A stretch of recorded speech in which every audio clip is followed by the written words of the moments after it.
General Shawn tem uma ligação com a coisa? Qual é a relação dos nativos com a coisa? Phil e Matt estão vivos?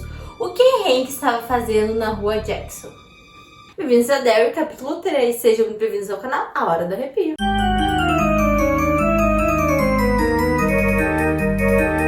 O terceiro episódio é o ponto de início para a gente entender qual é a relação do General Shawn e dos indígenas na história da coisa.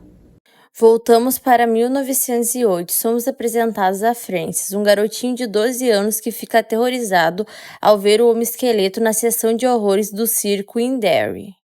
Ao sair daquele local, ele ganha o estilingue do pai. Como o carro deles estraga, o pai pede para ele comprar água com os indígenas. Mas o valor que o pai dá para ele não é o suficiente, então ele completa o valor com seu estilingue, ficando encantado pela garotinha que vendeu a água para ele. Francis, a garotinha e os outros indígenas passam o resto do verão juntos em Derry. As coisas se complicam quando ele entra na floresta, sendo perseguido pelo mesmo homem-esqueleto do circo. Esse homem é a coisa, já que ele começa a agir como uma aranha, a forma original da entidade, além da boca e dos dentes dele serem iguais aos que devoraram George. Você se lembra de Estilingue? Então, a garotinha acerta o olho da coisa com ele.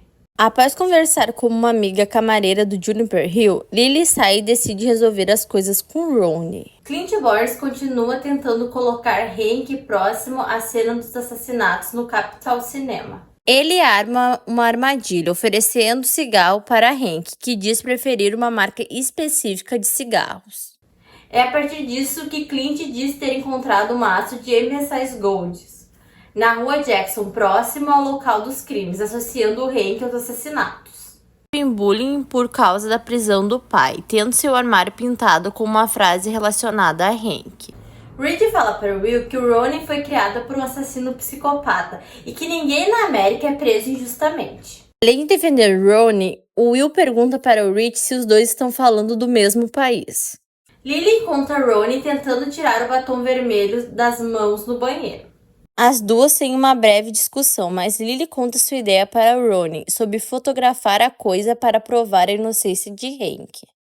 Porém, elas quebram a cabeça pensando em quem poderá ajudar elas a revelar as futuras imagens. Filler fala para o General Shawn que eles reviraram aquele automóvel cheio de esqueletos de cabo a rabo, mas não encontraram nada. O general diz que é óbvio que eles não encontraram nada, até porque o que eles estão procurando está enterrado em Derry há 300 anos, muito antes do automóvel ter sido criado. E que deve ter alguma coisa naquele carro para ter despertado algo em Halloran. Então Filler explica para o general que esse automóvel está relacionado ao massacre da gangue Bradley, de 1935. Onde um grupo de homens decidiram bancar o famoso assaltante dos anos 30, John Dillinger. Mas isso deu ruim quando toda a cidade foi à loucura atirando eles para o inferno. As pessoas da época afirmaram ter visto a coisa em uma das suas formas. Por fim, General Shawn dá uma caixa para Filler, com uma coisa que deixou uma marca na entidade, dizendo que está na hora de Halloran ir para as alturas. Troy e Pauli são convocados para levar Dick para uma missão. Antes disso, Filler dá a caixa que o General Shawn deu para ele para Halloran. Curioso, Hanlon pergunta qual é do cigarro, mas Dick responde que aquilo não é um cigarro, e sim algo mais profundo. Então vemos o estilingue do flashback nas mãos de Dick, ou seja, o General Shawn é Francis. O estilingue é a bússola para eles encontrarem a coisa. Quando eles viram para o leste, vemos o flashback das duas crianças correndo para fora da floresta e Francis questionando a amiga por que eles pararam. Ana diz que fora da floresta eles estão seguros, porque a coisa não pode sair de lá, além de contar um segredo para Francis. Voltando aos anos 60, descobrimos que a menina do flashback é Rose. Indígenas estão em uma reunião discutindo sobre as escavações do exército em seu solo sagrado. O sobrinho Daniel diz para ela que o carro encontrado pelo exército é da gangue Bradley e eles deveriam fazer algo antes do exército encontrar a coisa. Rose fala na reunião para o conselho para eles pedirem uma carta de cessar-fogo para o exército. Então Rose fala para ele não se envolver nisso, pois eles ainda não sabem o que o exército quer com a entidade. Dick entra no sistema de esgotos de Derry.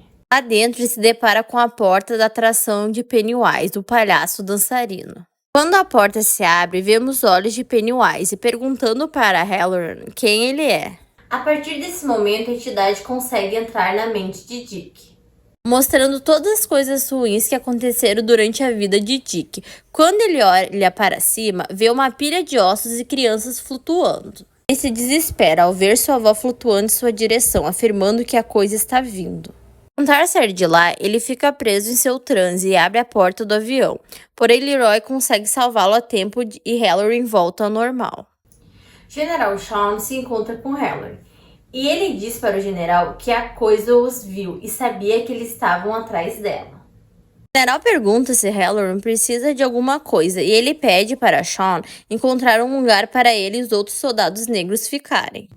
Por fim, Dick diz que algo ruim vai acontecer se eles continuarem buscando pela entidade, dizendo que talvez seja melhor pararem com isso, mas o general o ignora. Lily e Ronin vão atrás de Will e Rich na lanchonete, perguntando se Will sabe como revelar uma foto, já que ele é bom em química. Então Ronin conta tudo o que aconteceu para o Will. Sozinhos, Reed pergunta para Will se ele acredita no que o Ronin disse. Will responde que não, mas que ele acredita nela. Ele fala para o amigo que é isso que o amor faz, afirmando que o amigo está afim de Ronin. General Shawn vai até o antiquário de Rose falar com ela, dizendo que antes de pisar em Derry, ele não se lembrava de nada, muito menos dela. Rose fala que Derry é engraçada. Quanto mais longe tu tá da cidade, mais a tua memória desaparece. Quando ela descobre que é ele que está escavando, ela diz que o general está mexendo em solo sagrado e pode dar ruim. Shawn pede para ela guiar onde eles podem cavar, então Rose diz que vai tentar falar com o conselho. E Ronin leva Will e Rich para o mirante abandonado. Lá elas explicam como foram perseguidas pela coisa. Ronin complementa dizendo que a entidade se transformou em seus traumas para assustar elas. Reed diz para Lily e Ronin que essa entidade que elas viram é um orixá, que é um espírito do mal, mas nem sempre ele é malvado, mas esse parece bem ruim. Conta que aprendeu isso com seu tio em Cuba. O tio conjurava espíritos ruins de seus ancestrais para cobrar dívidas. É a partir dessa conversa que as crianças armam seu novo plano. Dick é convidado para jantar na casa de Halloran, percebendo o desconforto de Charlotte na cidade de Derry.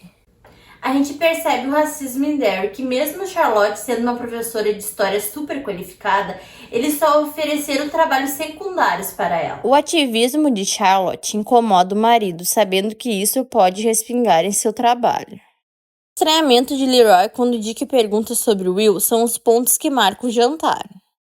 O chamado Clube dos Otários vai até o cemitério para conjurar a coisa, porque eles querem bater foto dela para provar a inocência de Hank, pai de Ronnie. Na varanda, o Leroy diz pro Dick que ele nunca falou do Will para ele, querendo saber sobre o que aconteceu com o soldado no avião. Lauren explica sobre seus dons para Halloran. O major fala que sentiu algo entrar em sua mente quando o soldado perguntou sobre seu filho, afirmando que só sentiu isso quando foi atacado na base aérea e que ele sabe que Dick estava lá. Halloran estava lá para analisar o Leroy, que disse que mesmo diante da morte, ele percebeu que o major não tinha medo de nada. Reed, além de repetir palavras sem sentido, diz que precisa parar o ritual para fazer xixi, ligando um alerta em Lily, que o menino não passa de um charlatão. Quando as meninas percebem que eles não acreditam nelas, elas decidem ir embora. É aí que a coisa decide aparecer. Quando mais aquelas crianças pedalam, mais longe a saída do cemitério fica. Além disso, o chão começa a se abrir e as coisas começam a ficar cada vez mais estranhas. Quando Reed é perseguido pelo espírito do tio, Lily é perseguida pelo espírito de Ted, tentando fotografar ele, mas sua câmera fica pendurada na árvore. Já o pobre do Will é perseguido pelo espírito de Suzy, ficando aterrorizado. Consegue pegar a câmera e ao fotografar Suzy, Ted aparece assustando ela, fazendo com que a câmera caia. A coisa tá tirando uma com a cara deles, já que mesmo Rich pegando a câmera, ela sai rolando na mão dele. Sozinho, morrendo de medo e com apenas uma câmera e uma lanterna em mãos, Will vai até a cripta para ver o que está acontecendo. Nosso trio de otários ficam desesperados porque o Will não consegue sair do cemitério. É nesse momento que vemos o braço do palhaço dançarino e o flash da câmera. Será que o Will foi de comes e bebes? É quando temos a cena mais fofa de todas, quando Will sai do cemitério e é abraçado pelos 3 amigos. Dá até um quentinho no coração vendo o novo clube dos otários sendo formado. Os otários vão até a escola para revelarem as fotos. Ficam felizes ao verem que conseguiram bater uma foto de Suzy. Ao olharem a foto tirada por Will na cripta, as crianças veem a imagem de Pennywise. Tá viva! A minha filha tá viva! Se vocês gostaram, não esqueçam de deixar um joinha, se inscrever no canal, ativar as notificações aqui pelo sininho e comentar aqui embaixo o que vocês acharam desse episódio. Até a próxima semana. Tchau, tchau!